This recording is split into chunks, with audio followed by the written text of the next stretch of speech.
Well, good morning. It's great to be here. As I was thinking about my preparation for this, I was thinking, well, this is a group of students that'll come on a Sunday morning. This has to be a very special group of students.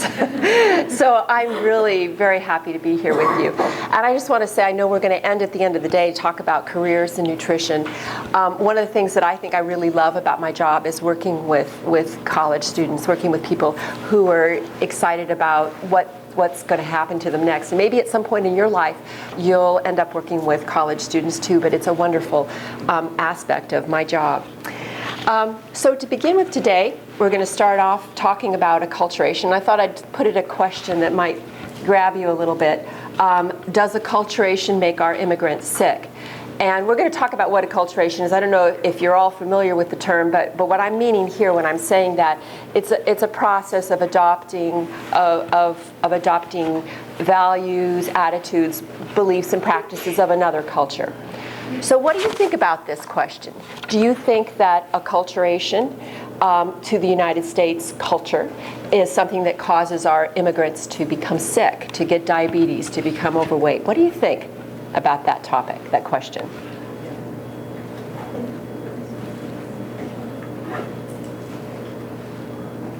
How many of you think that yes, you would answer yes to this? Okay. How many of you think no, not necessarily? How many think maybe it's more complex in some ways? Okay. Well, we'll talk about it today, and I am going to give you just a little bit of an overview of this topic, and then I'm going to focus on an area that I'm really interested in too, which is child feeding practices. And most of my work is with Latinos, but I'm going to try to broaden it a little bit to other cultures, other groups, because I know that that's of interest to you. And one thing I want to plant to you right away is a lot of people in public health do perceive that acculturation is causing our immigrants to develop diabetes, to get a lot of health problems. That's the way it's been the paradigm, what people have been taught for many years. But the situation is more complex, and there are changes that are happening all over the globe, all over the world. In many countries are changes in diet and exercise. And so, and to some extent, the changes that are making people sick are happening even before people cross over into our borders. And I want you to think about that because it's a very important aspect of our work. So there's a lot of research on the topic of acculturation and dietary change. So why does lifestyle, especially diet, change after immigration? Well, there are a lot of reasons for this. What are some reasons? How many of you are from families that have come from another country? Okay. What are some of the reasons why your family might have changed the diets that you eat? A working environment. The working environment? Okay. How so? You want to explain? Just that my parents had to work more, so they had to give us more like fast-paced food and stuff instead of having home-cooked meals. Instead of having all the time to cook and prepare meals, exactly. Okay, what else? What other things would you say? The back of the room? Convenience of fast food. Convenience of fast food, and probably also the relative price being cheaper here than it would be in the home country. Anything else that comes to mind? Yeah. Say like the culture because where my mom lives, it's like a little town, so it's like the neighbor has a little market, so they would just go next door to get like fruits and vegetables, and then when they came here, they have to drive. So the getting fresh fruits and vegetables probably because from a market that's close by versus having to drive away and think about how you're going to store foods. All that's really good, and it really is what has been written about in the literature. Sometimes other things that you might think about is some of the traditional foods are not available. They're too expensive here because they have to be imported. Convenience, you've already mentioned this, the convenience of maybe buying things instead of making tortillas or cooking beans, which take a lot of time. The low prestige of traditional foods is another aspect. For many countries where people are living off the same foods day in and day out, and a very monotonous, limited diet, when they come to the United States, they want something more than that. I mean, they came here for a better life, and part of the way we find that is having a wider variety of foods to eat. The food assistance programs have also been thought to be a factor that's contributing to this, not only in our Latino population, but in our Southeast Asian population. Introduction of things like instant cereals, some of the packaged juices and things like that, baby foods now. So these are things that may be influencing dietary practices as well. Changes in work schedule, we've already mentioned that. Certainly sometimes both parents are working long hours and the children are left at home sometimes to prepare things, maybe microwave kind of foods. And then pressure from children too. Many times the children are the first to acquire English as a language, and they're attuned to the advertising and then pressure their parents to buy some of these foods. But also knowledge and awareness. And so through some things that people hear in the media or through education, they do change some of their habits resulting. So if you look at all of these things, sometimes the changes are positive, sometimes they're negative, and overall they can be very mixed. But many of the research that's out there has shown that immigration in Latinos has an overall negative effect on diet quality.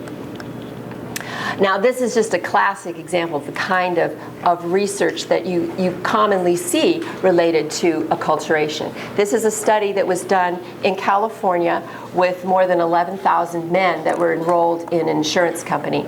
And this is looking at the relationship of both generation and years in the United States to the prevalence of obesity and diabetes. Now, you can't see this too well, but you can, for the first part of the graph shows less than 10 years, 11 to 15 years, and over 25 years. Those are people that were born in another country and they're here. And then there's the people that were born in the US, second generation, third generation.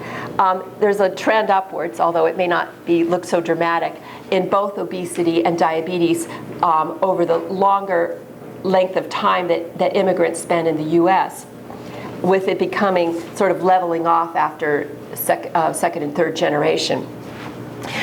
So this is the type of research that's out there a lot that drives some of this. But in one of the papers that I posted for you to read, which is it's a review of a lot of studies that are out there, the conclusion is that if you really look at the way acculturation is measured, the way it's been studied, and some of the problems that over time we've had an increase in obesity in this country, in the general population, not just the immigrants, it's harder to draw the conclusions about length of time in the U.S. and diabetes. It's a little bit more unclear when you really look at the data. But again, this is the typical kind of thing that you see out there, and that shows that longer length of residence in the U.S. is related to obesity and diabetes. Acculturation definitions. Of course, I started this talk with just giving you an idea of that it's the process of adopting attitudes, values, and behaviors of another culture. And in the studies related to social science and changes in acculturation, this term was actually first used in some of the literature in the 1800s, looking at changes in Native American populations as they changed their diets when contact with Western population, or the people moving out to the West. But as it's applied now, mostly a lot of people are thinking about it in terms of immigrants coming from other countries and changing their habits towards that of a host country. But then you want to stop and think about that. What is mainstream culture? They're changing their attitudes towards a mainstream culture. What is that? And what is ethnic culture? And is there ethnic stereotyping? Is that an issue that could creep into this kind of research?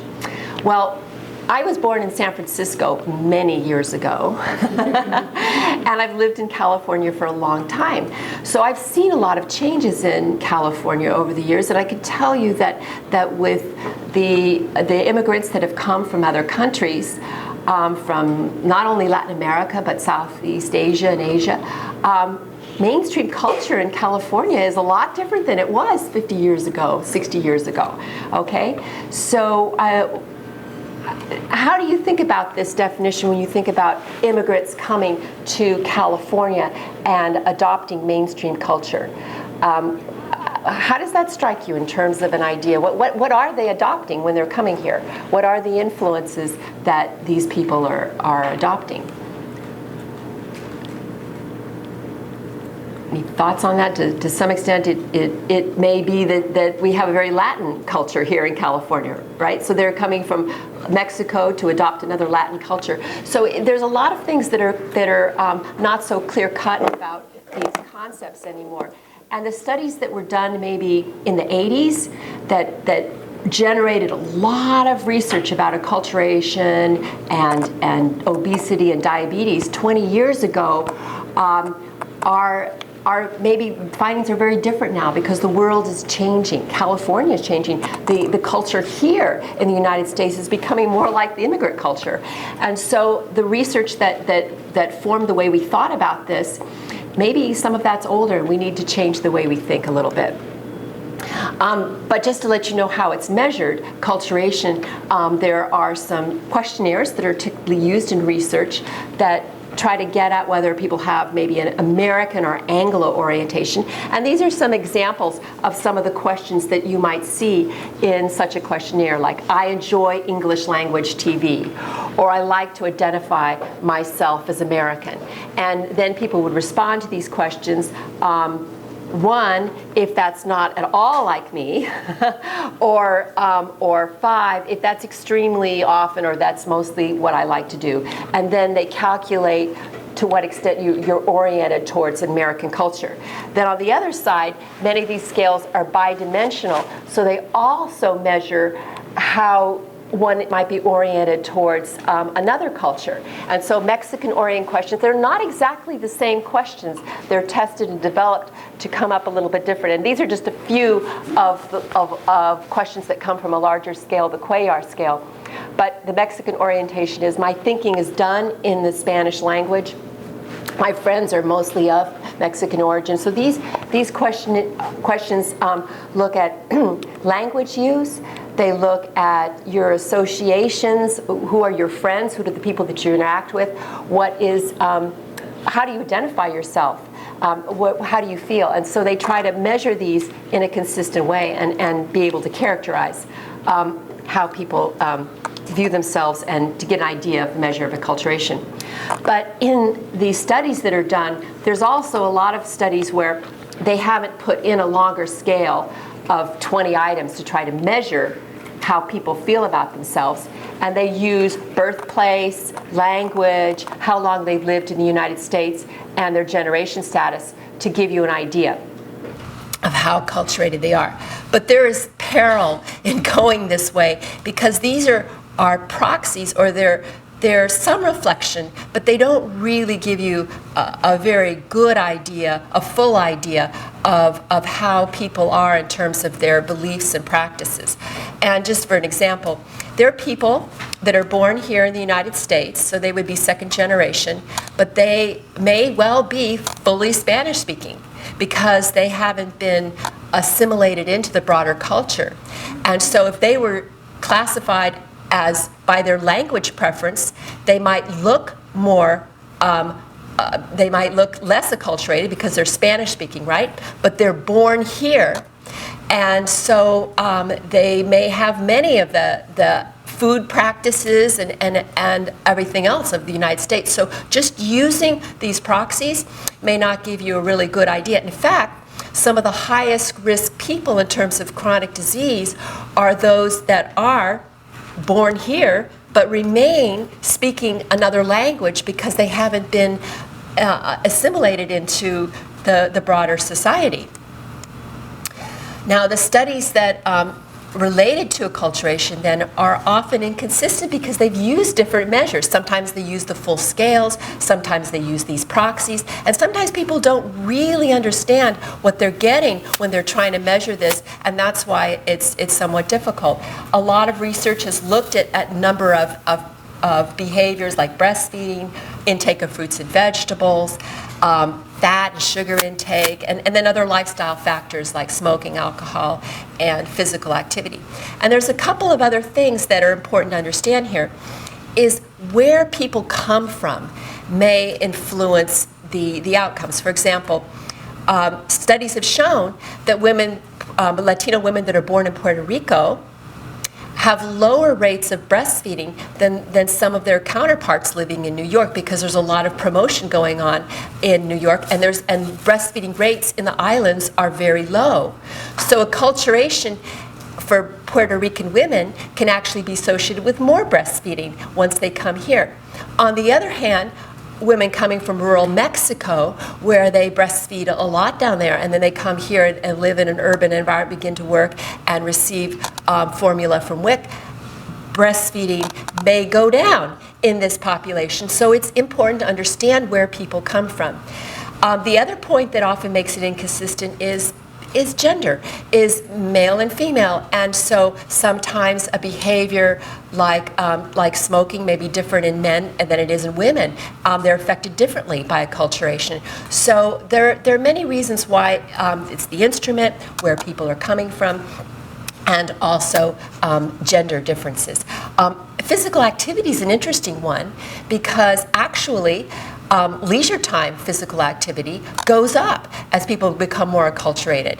And part of the reason for that is that acculturation may be associated with better social economic status. They have more education, they now have more income, they have more time to engage in leisure activity. So it's a mixed bag in terms of acculturation. Diet quality often looks bad when you look across a number of studies. And obesity may also look bad, but across different behaviors, depending on where people are from, it can still be inconsistent.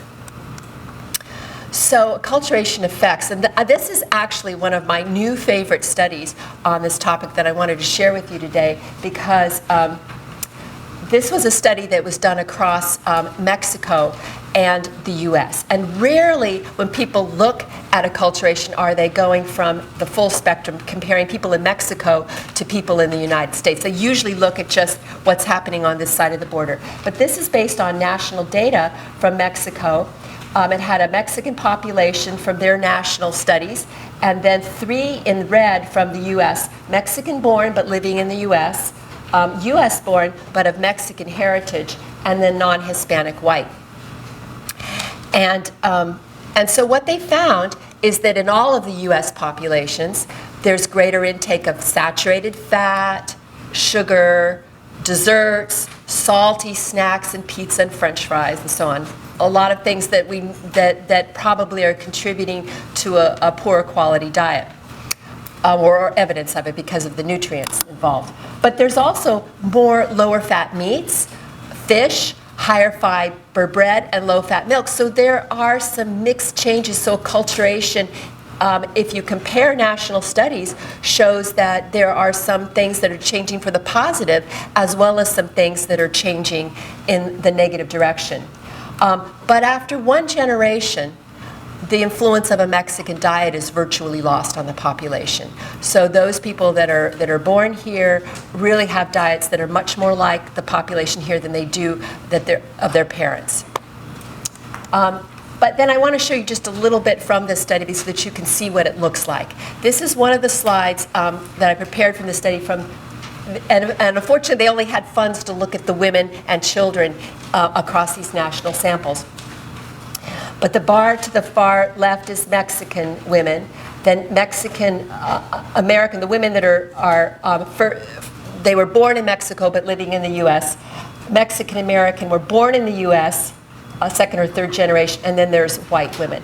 And this is a typical kind of a pattern that's seen across some of those other variables that change. This is the percentage of energy from saturated fat. And you can see that the Mexican women have the lowest percentage, and then it's a significant, it drops much different in the immigrant women living in the US is much higher. But then there's really not so much difference between the other populations in the US. So the biggest difference is from the Mexican women versus the immigrant women is the biggest difference. But this one was interesting because this is fruit and vegetable intake. And this one shows a slightly different pattern. And I think it's intriguing to think about it because if you didn't look at the Mexican side of this. If you drop those people out of the picture and you just looked at the immigrants and everybody else, it would look like immigrant women do best, and over time it drops off. But what's interesting is you have the Mexican parents, and they actually had lower fruit and vegetable intake than the immigrant women. And that's often not something that's fully appreciated. So changes, if you don't take a binational or transnational view of acculturation processes, you're going to miss a pretty big part of the story. But another big part of the story that we all need to appreciate are the changes that are happening in health worldwide. And this is called the nutrition transition. It means a shift in diet, physical activity that's having an effect on body composition and health. And there have been nutrition transitions over the course of human history, all the time, since Paleolithic times. Diets and exercise have been changing in our patterns, the foods we eat. And so this is a process that's underway now. And what's apparent by it, and I'll describe a little bit more, but what really strikes you if you look at it is overweight and obesity, actually, the prevalence of those exceed underweight in most countries in the world now. And the bars that are in black on this slide show the prevalence of overweight and obesity. On the far over here, it's women who live in urban areas and then rural areas. And of course, there's some exceptions here, but Mexico is at the very top, and you can see a much greater prevalence shown in that black bar than the little gray bar on the other side. So the prevalence of overweight is much greater than the prevalence of underweight women in Mexico. Now you can see some big exceptions if you look at rural India, and I don't have a pointer here, but there's one bar in the middle of the slide over here that's pretty, the gray bar.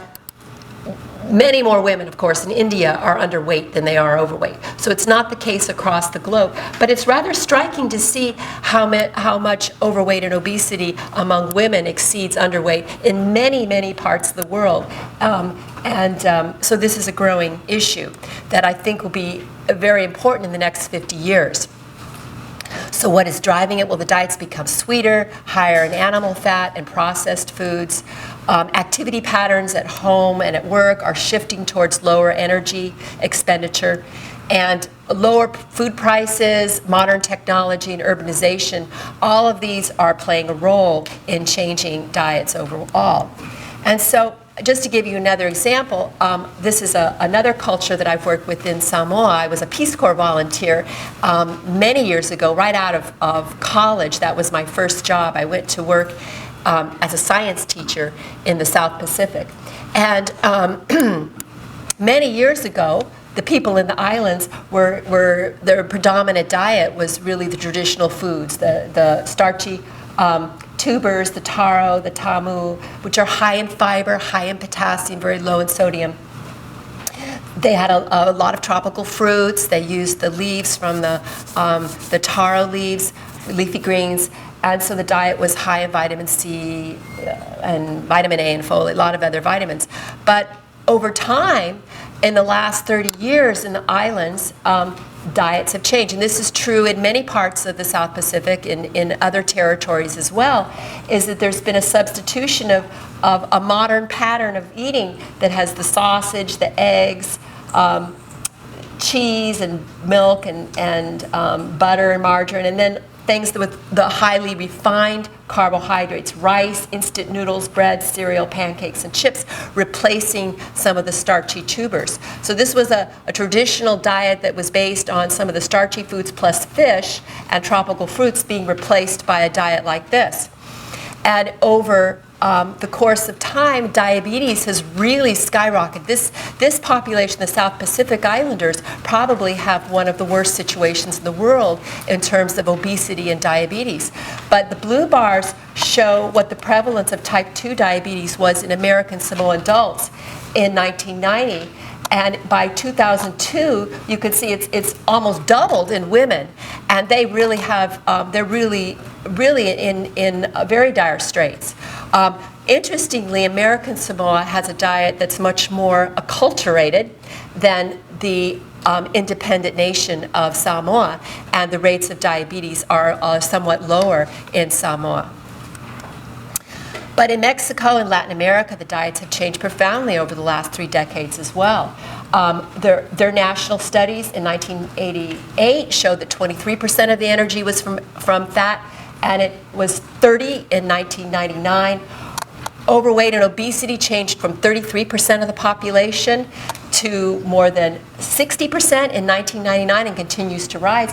And diabetes mortality is up by 60%, in part because of the difficulty in providing care to the people. So these are changes. The first time I went to Mexico, and I hate to say this to you because it was so long ago, you'll think I'm really, really old, was back in 1970.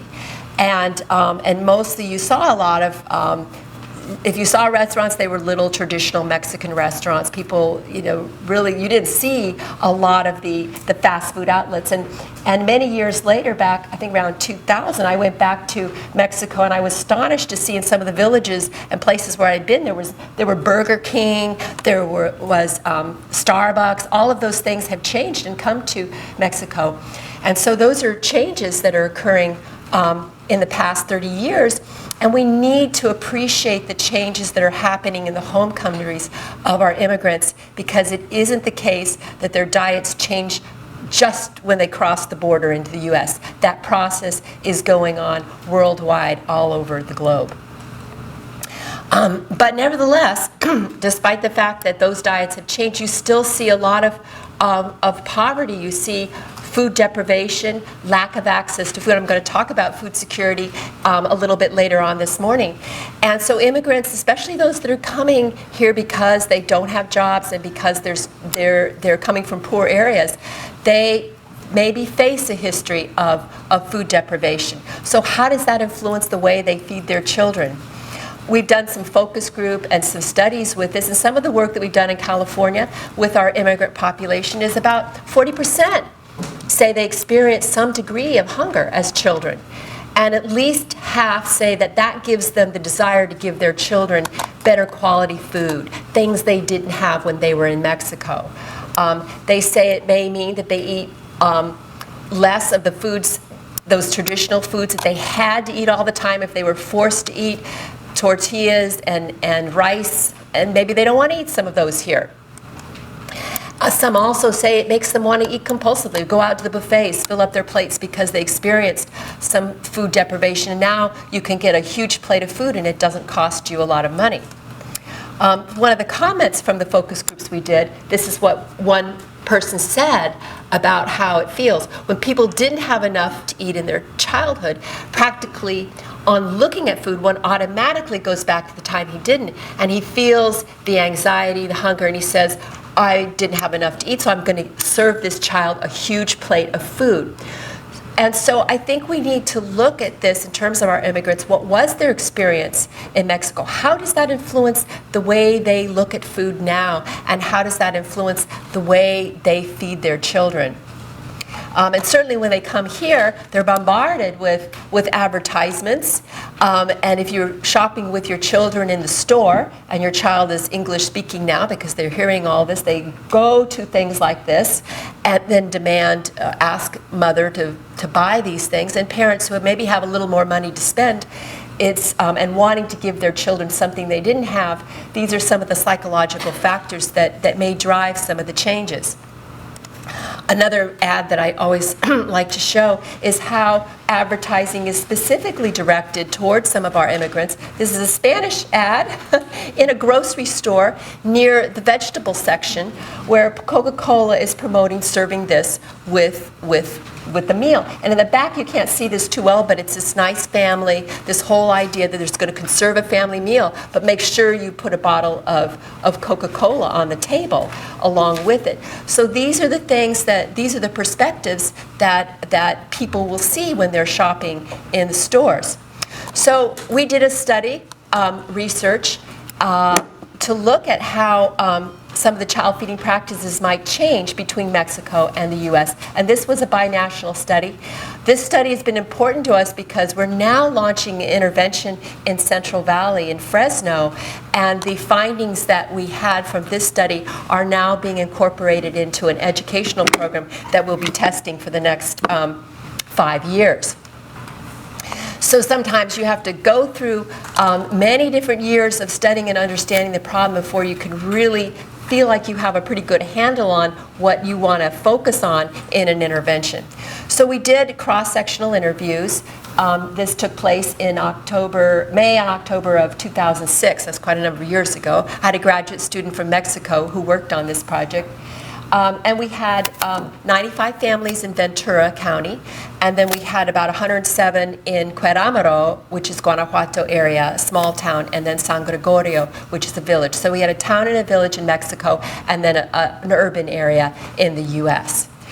We weighed and measured all the children, and we were looking specifically at their body mass index for age to see how they compared in terms of the two countries. And just taking a quick look at this, this slide shows the prevalence of normal weight, overweight, and obese by country. So the California children, and the people in this study, I want to emphasize, they were all children of immigrants. Their parents had been born in Mexico. All of the children were immigrant children from the same areas of Mexico that we sampled. They were all from that same central part of Mexico. So these children were much heavier, much higher prevalence. Approximately 40% of the kids were either overweight or obese in the immigrant sample compared to their counterparts, the Mexican children living in the rural villages, where there was probably about almost twice as much obesity and overweight.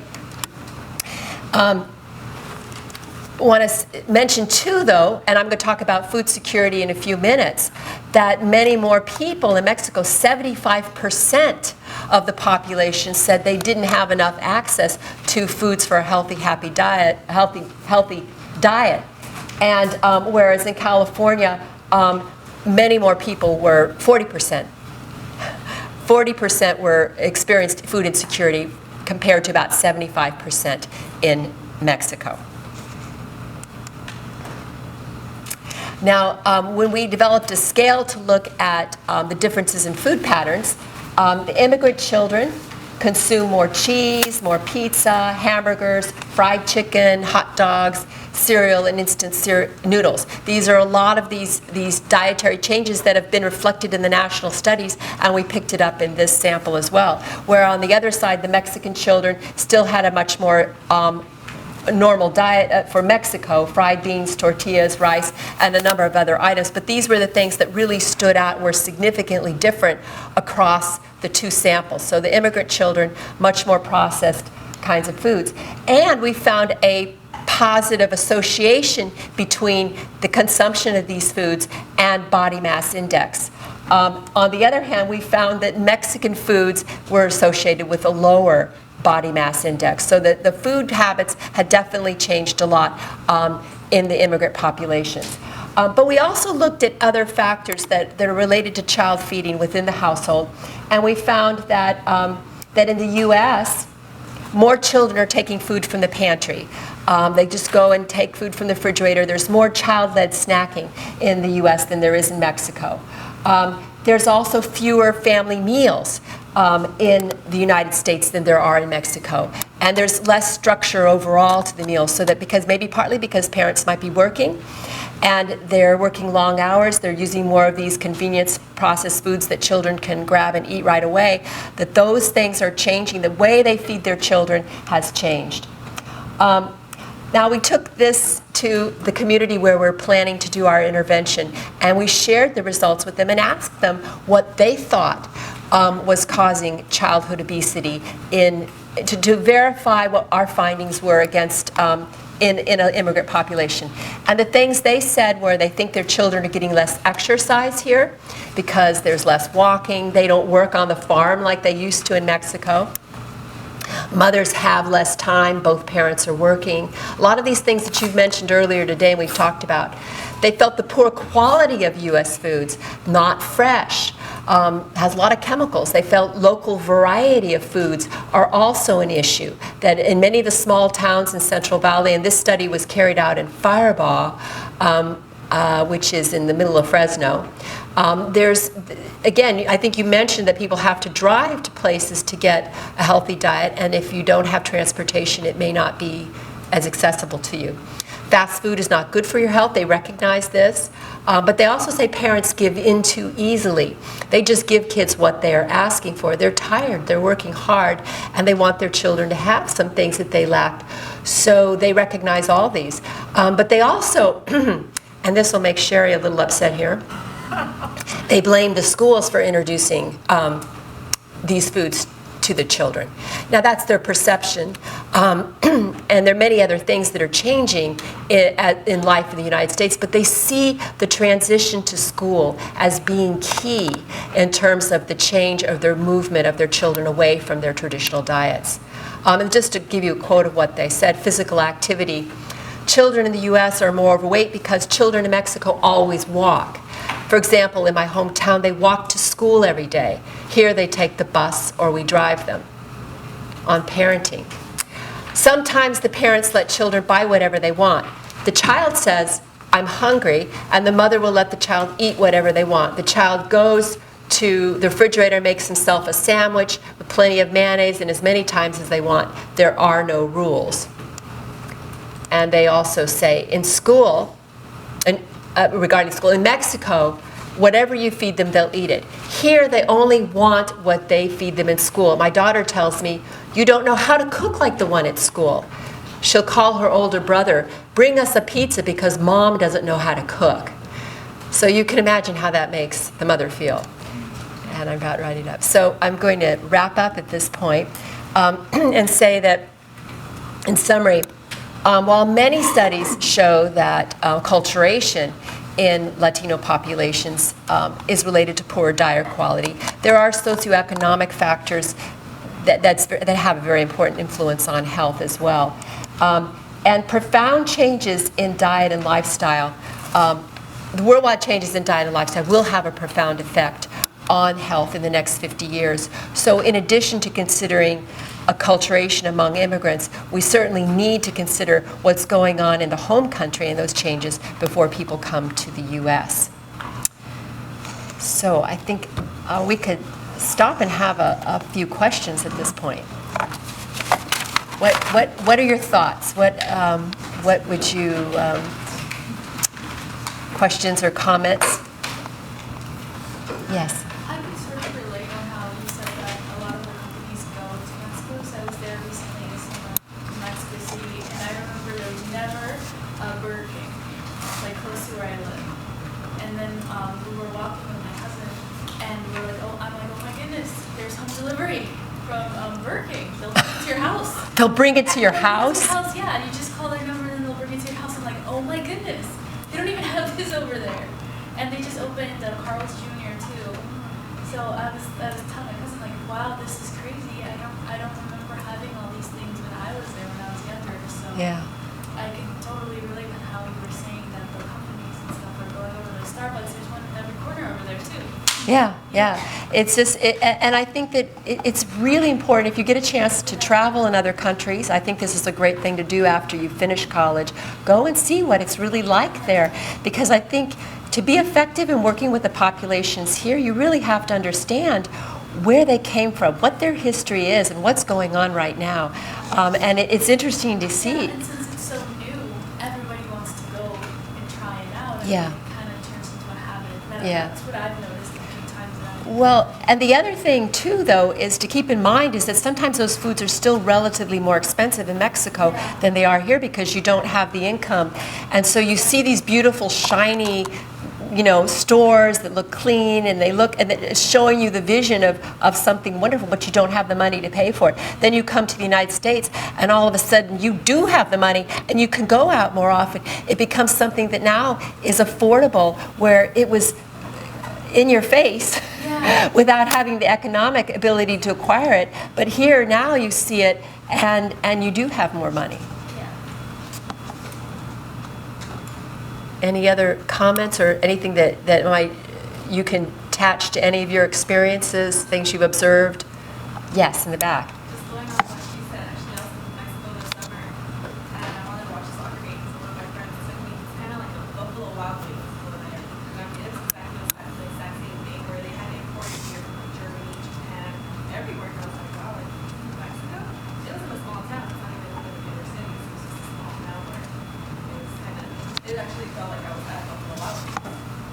It really is amazing, and that's why when my graduate student came from Mexico, she felt that the studies in doing a binational study, she wanted to understand how U.S. culture was influencing Mexico, because she knew that immigrants were coming back and they were bringing they would be visiting home and they would bringing their attitudes, behaviors, practices back to Mexico, and she felt that was an influence. So instead of just thinking of it going one direction, we need to think of, especially for Mexico, because of the proximity to California, to the United States, that the influence is going back home again. So it's going both ways. That's why it's not quite like they're coming from one and being influenced here. It's bi-directional.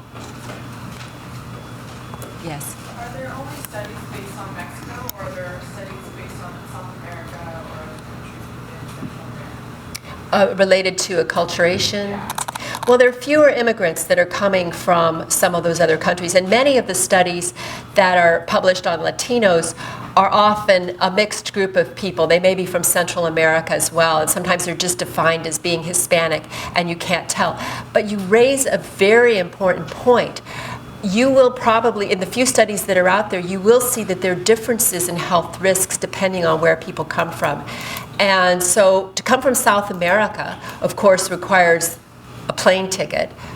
Probably you're not going to be walking from there. So the resources, the people who can come from South America may be better off.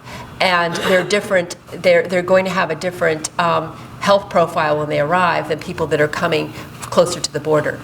Well, that's why I asked, because my family's from Peru, so a lot of this stuff doesn't relate to us, or doesn't relate to where I come from.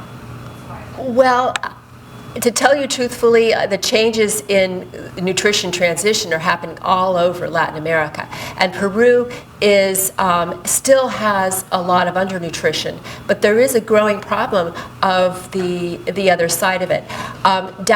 In fact, the country that's most affected probably now is Chile. They have the highest rates of obesity and diabetes in Latin America. And so these changes, there's a lot of processed food, there's relative wealth there, a lot of changes, but Latin America is changing across the board. And although Peru is kind of mid-transition, feeling both the effects of the undernutrition as well as this overnutrition that's being close on the heels of it, there are many changes afoot all over the region.